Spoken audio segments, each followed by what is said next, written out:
سلام رفقا، روزتون بخیر. حدوداً 8 صبح 25 بهمن 1403. ولنتاینتون مبارک. امیدوارم که لبریز از عشق باشید به هر بهانه‌ای، تو هر شرایطی و به هر وسیله‌ای. فقط لبریز از عشق باشید و بس. خدمتتون عرض کنم که شروع کنیم دیگه. دوست دارم شروع کنم دیگه بالاخره.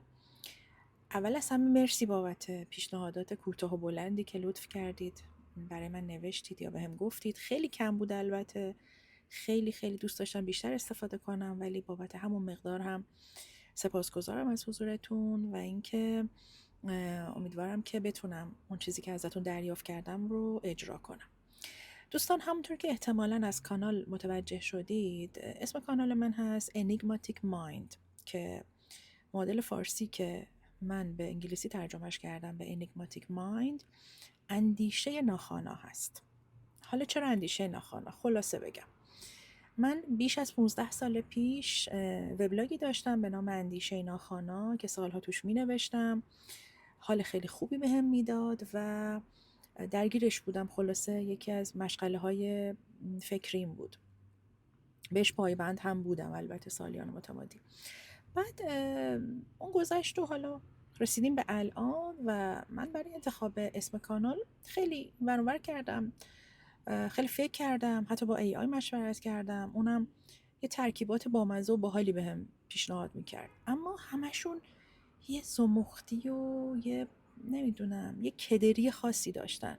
چون به محض اینکه میفهمید من فلسفه خوندم یا کار و بارم با فلسفه است، انگار که میخواست اون جنبه فلسفی رو تو این کلمات و ترکیب‌های اضافه به من پیشنهاد بکنه، ولی من نچسبید بهم. راست رو بخواید بیخیالش شدم.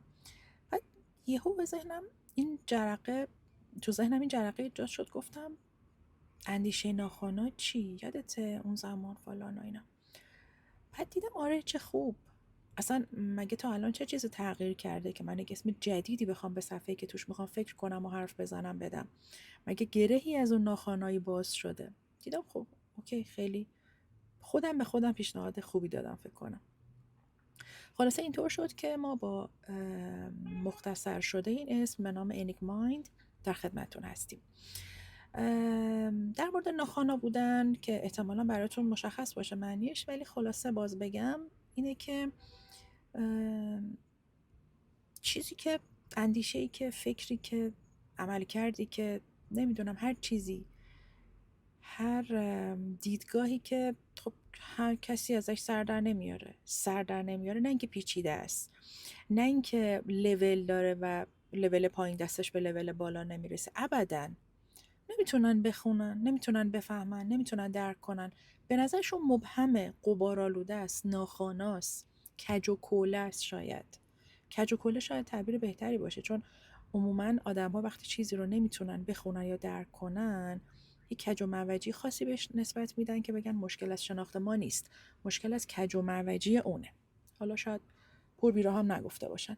به هر حال من در کل زندگیم این احساس رو داشتم که هر حرفی خواستم بزنم، هر کاری خواستم بکنم، با یه ناخوانایی روبرو شدم که همیشه منو محدود کرده، همیشه منو وادار به توضیح کرده که شاید دلیل رجوعم به فلسفه، دلیل علاقم به گفتگو شاید همین بحث باشه. انگار که هر بار خواستم یه گرهی از این ناخوانایی رو باز کنم.